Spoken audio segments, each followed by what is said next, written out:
વિદ્યાર્થી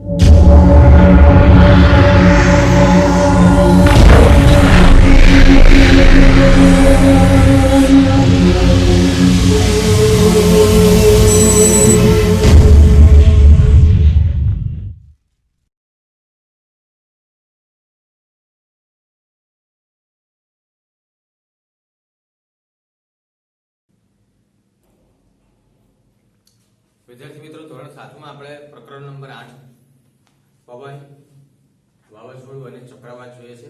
હવે હવા અને પવન વિશે આપણે શીખી ગયા છે. આજનો આપણો મુદ્દો છે ધ્રુવ પ્રદેશો અને વિષુવવૃત્તીય પ્રદેશોનું અસમાન રીતે ગરમ થવું. અને આવી રીતે પૃથ્વીની સપાટી ઉપર જ્યારે પવન હવા છે એ અસમાન રીતે ગરમ થાય તો સૌપ્રથમ અસમાન એટલે શું? તો સમાન એટલે કે સરખી રીતે જ થતું હોય. કારણ કે ગરમ થતી હોય તો ગરમ જ થાય અને ઠંડી બનતી હોય તો ઠંડી જ બને. પણ અસમાન એટલે શું? કે ગરમ અને ઠંડી હવાનું મિશ્રણ થાય છે. હવે આવું જ્યારે થાય છે ત્યારે શું થાય છે? હવાના યાદ રાખો, હવાના અસમાન રીતે ગરમ થવાના કારણે પવનનો પ્રવાહ ઉત્પન્ન થાય છે. પવનનો પ્રવાહ ઉત્પન્ન થાય છે જ્યારે હવા સમાન રીતે ગરમ થાય છે ત્યારે. હવે આ કેમ શાના કારણે બને છે? તો આપણે પૃથ્વી ઉપર જે રહી રહ્યા છે એ પૃથ્વી પોતાની ધરી ઉપર ગોળ ગોળ ફર્યા કરે છે, બરોબર? અને એના કારણે દિવસ રાત અને આ જે ઋતુઓ છે એનું બદલાવ આવે છે. બીજી વસ્તુ કે પૃથ્વી જ્યારે સૂર્યની સામેથી ગોળ ગોળ ફરે છે ત્યારે સૂર્યના કિરણ અમુક ભાગ ઉપર પૃથ્વીના અમુક ભાગ પર પડે છે અને અમુક ભાગ પર નથી પડતા. તમે આ બધી જ વસ્તુઓ તમારા સમાજ વિદ્યા એટલે કે સોશિયલ સાયન્સની અંદર તમે ભણી રહ્યા છો, સામાજિક વિજ્ઞાનની અંદર તમે ભણી રહ્યા છો.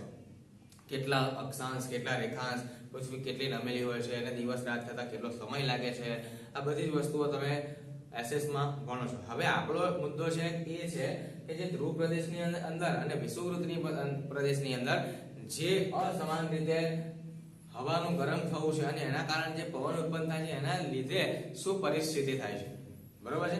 અને એ પવનના કારણે એ પવનની આખી પરિસ્થિતિનું આપણે અહીંયા વર્ણન કરીશું. તો ધ્રુવ પ્રદેશો અને વિષુવવૃત્તીય પ્રદેશોની જો આપણે વાત કરીએ તો તમને હું આ જે પૃથ્વીનો ગોળો છે એના દ્વારા સમજાવું. દાખલા તરીકે અહીંયા માની લો કે આ પૃથ્વી છે આપણી, બરાબર? હવે સૂર્યના કિરણો પડતા હોય છે તો સૂર્યના કિરણો પણ હું તમને બતાવી દઉં. ધારો કે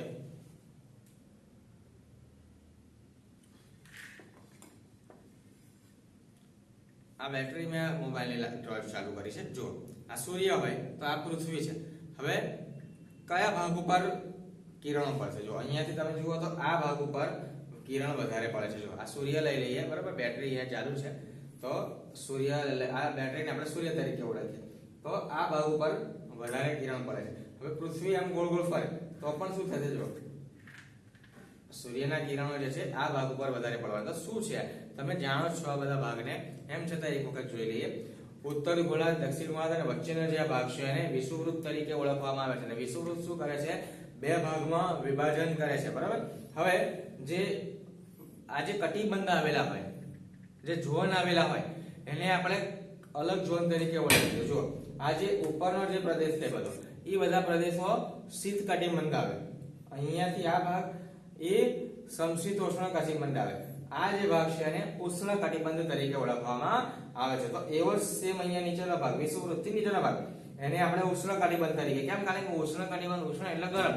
કેમ ગરમ? કારણ કે સૂર્યના કિરણો અહીંયા સીધા પડે છે અને એના કારણે આ ભાગને આપણે ઉષ્ણ કટિબંધ તરીકે, આ ભાગ અને આ ભાગ, આ વિષુવવૃત્ત છે.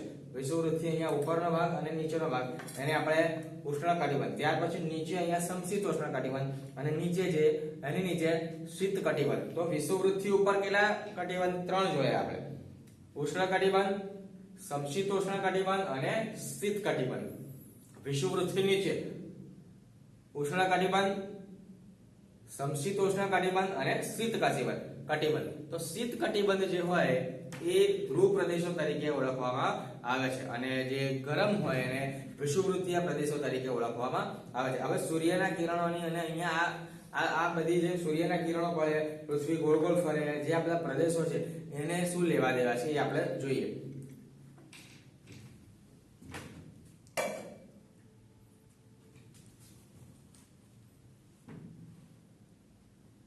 તો જે વિષુવવૃત્તીય પ્રદેશો છે ત્યાં સૂર્યના કિરણો સીધા પડે છે. તો લખીએ આપણે વિષુવવૃત્તીય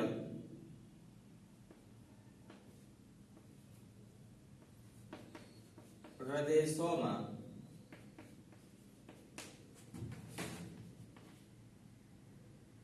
સૂર્યના કિરણો સીધા પડે છે. હવે જ્યારે અહીંયા વિષુવવૃત્તીય પ્રદેશોમાં સૂર્યના કિરણો જે સીધા પડતા હોય તો સીધા પડવાના કારણે શું થાય તો આ જે પ્રદેશ છે ત્યાંની જે હવા છે વધારે ગરમ થાય છે. તો આ પ્રદેશની હવા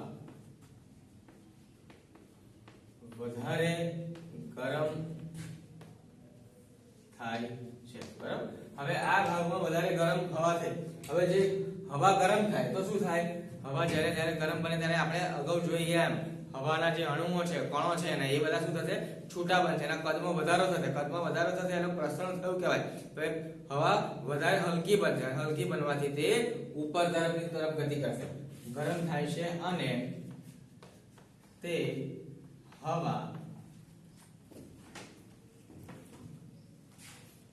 ઉપર તરફ ગતિ કરશે. બરાબર. આ ખાસ તમારે યાદ રાખવા જેવું છે કે જે વિષુવવૃત્તીય પ્રદેશો છે ત્યાં સૂર્યના કિરણો સીધા પડે છે. સૂર્યના કિરણો સીધા પડતા હોવાથી ત્યાં હવા ગરમ બને છે અને ગરમ હવા ઊંચે જાય છે. હવે જ્યારે ગરમ હવા ઊંચે ગતિ રહે તો એની જગ્યાએ 0°C થી 30°C સુધીના પ્રદેશવાળી જે ઠંડી હવા છે તે આ પ્રદેશમાં આવશે. હવે તમને અહીંયા ચોક્કસ રીતે સમજાશે કે અસમાન શબ્દ કેમ વાપરેલો છે. કારણ કે શું બન્યું જો હવા ગરમ થઈ વિષુવવૃત્તીય પ્રદેશની અંદર તો એ ઉપર ચડી ગઈ. ઉપર ચડીને ત્યાં જે હવા છે એનું સ્થાન કોણે લઈ લીધું છે ઠંડી હવાએ. એટલે એક બાજુ ગરમ હવા અને બીજી બાજુ ઠંડી હવા એટલે બંને જગ્યાએ આ રીતે બનતું હોવાથી તેને અસમાન રીતે હવા આવે છે એવું કહેવામાં આવે છે. એટલે બંને ઉપરની તરફના જે 0 થી 30 ડિગ્રી નીચેની તરફથી જે છે એ પણ 0 થી 30 ડિગ્રી બધી જગ્યાએ આ ઠંડી હવા આવે છે. એટલે બધી જ બાજુથી આ પ્રદેશમાં ઠંડી હવા ઘૂસી આવે છે.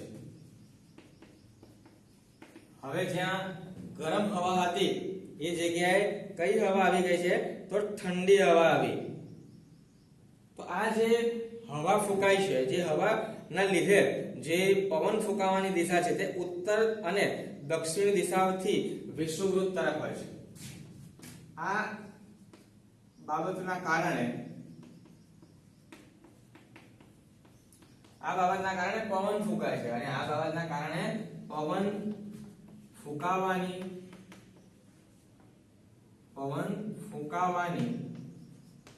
દિશા ક્યાં હોય છે એ વિષુવવૃત્ત તરફ. બધી જ જે હવા છે એ વિષુવવૃત્ત તરફ જાય છે. બરાબર. હમણાં આપણે તમને જે વિષુવવૃત્ત બતાવ્યા તે તો આ પવનની દિશા ઉત્તરથી દક્ષિણથી ઉત્તર અને દક્ષિણથી બરાબર એ ક્યાં જાય છે ઉત્તર અને દક્ષિણથી વિષુવવૃત્તીય. જેમ આપણે તમને હમણાં ગોળો પૃથ્વીનો ગોળાથી બતાવ્યો તેમ ઉત્તરથી દક્ષિણથી વિષુવવૃત્ત તરફ જાય છે.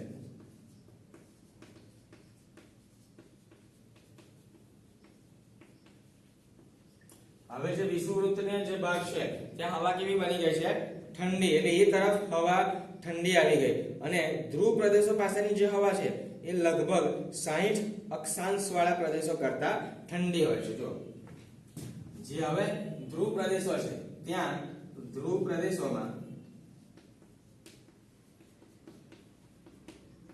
60 અક્ષાંશ વાળા ભાગ કરતા ઠંડી હોય છે। હવે ધ્રુવ પ્રદેશની અંદર તો હવા કેવી છે? ઠંડી જ છે, કારણ કે ધ્રુવ પ્રદેશની અંદર જે સૂર્યના કિરણો છે કાં તો એ ઓછા પડે છે કાં તો કોઈક જગ્યાએ એ પડતા નથી, તેથી ત્યાં જે હવા છે એ 60 અક્ષાંશ વાળા પ્રદેશ કરતા ઠંડી હોય છે। હવે આ જે 60 અક્ષાંશ વાળા પ્રદેશોની ગરમ અને હુંફાળી હવા જે છે એ ઉપર ચડે છે અને ધ્રુવ પ્રદેશોની ઠંડી હવા તેની જગ્યાએ આવી જાય છે। હવે શું થયું? આ જે ગરમ અને હુંફાળી હવા જે છે તે ઉપર ચડે છે અને ધ્રુવ પ્રદેશોની હવા ત્યાં આવે છે। બરાબર? આ આખું થઈ ગયું છે આપણે વિષુવવૃત્તીય પ્રદેશ અને ધ્રુવ પ્રદેશ, ત્યાં અસમાન રીતે હવાનું વહેવું અને ત્યાર પછી જે પવન ફૂંકાવાની પ્રક્રિયા છે એ આપણે અહીંયા જોઈ લીધી। હજુ પણ આપણે એક વખત ગોળા દ્વારા જોઈ લઈએ કે કેવી રીતે આ પ્રક્રિયાઓ થાય છે। બરાબર?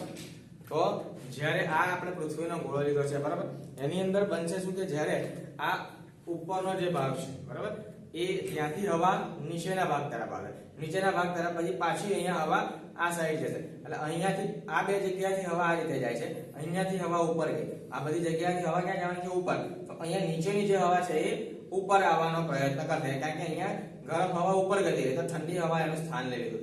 ઉપરની તરફ પણ એવું બનશે, જ્યારે ઠંડી ગરમ હવા અહીંથી બીજી તરફ જવાનો પ્રયત્ન કર્યો, ઉપર જવાનો પ્રયત્ન કર્યો, ત્યારે એ ઠંડી હવા અહીંયા એનું સ્થાન લઈ લીધું। એટલે અહીંયા તમને 60°C ને 0 થી 30°C સુધીનું માપ દર્શાવ્યું છે।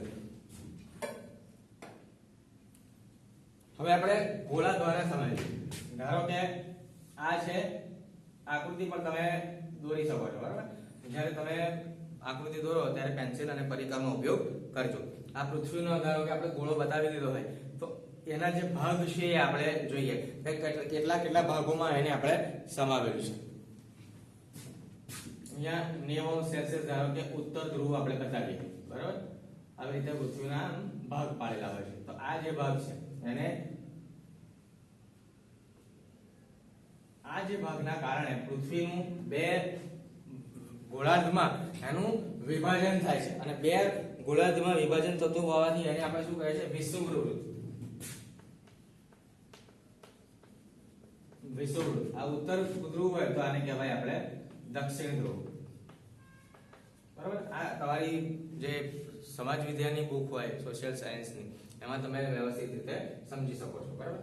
હવે આ જે કટિબંધ છે, આ જે ભાગ છે એને આપણે શીત કટિબંધ કહીએ। ત્યાર પછી અહીંયા જે થોડો ભાગ છે એને આપણે કહીશું સમશીતોષ્ણ।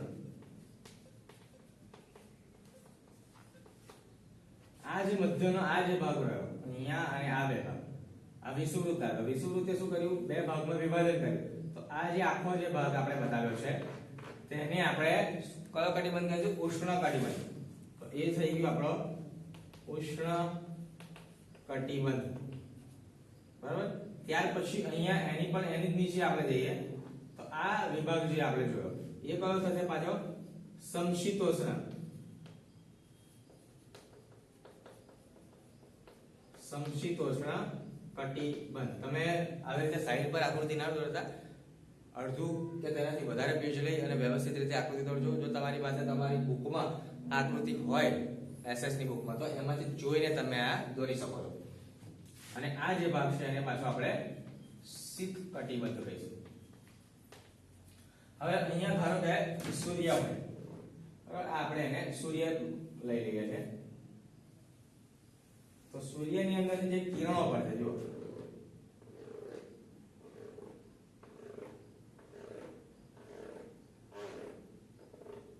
આ સૂર્યના જે કિરણો પડે છે એ તમે જોઈ શકો છો અહીંયા કે કેવી રીતે આ કિરણો આવે છે, બરાબર?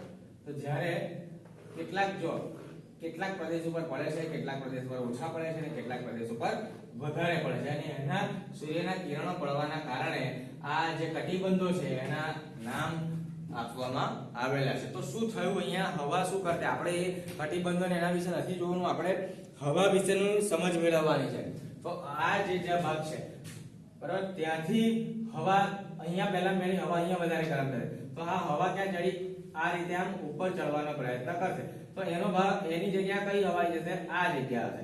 અને આ જે શીત કટિબંધ વાળી છે એ હવા પણ અહીંયા કસી આવવાનો પ્રયત્ન કરશે, ત્યાંથી પછી અહીંયા આ ભાગ ઉપર આવવાનો પ્રયત્ન કરશે. એવી જ રીતે નીચેથી વધશે, આ અહીંયા હવા ઉપર ગતી ગઈ તો એની જગ્યાનો ભાગ લેવાનો પ્રયત્ન કરશે આ સમશીતોષ્ણ કટિબંધ, અને ત્યાર પછી એની જે હવા છે એ આ શીત કટિબંધ એટલે કે ધ્રુવ પ્રદેશોની હવા છે ત્યાં ધસી જવાનો પ્રયત્ન કરશે. તો આ રીતે જે હવા ગરમ પ્રદેશ હોય ત્યાંથી, ગરમ પ્રદેશની હવા જે છે એ ગરમ થવાથી ઉપર ચડે છે, તેથી ઠંડા પ્રદેશની જે હવા છે એ ગરમ પ્રદેશમાં ઘસી આવે છે, એ જ આપણે જોવાનું છે.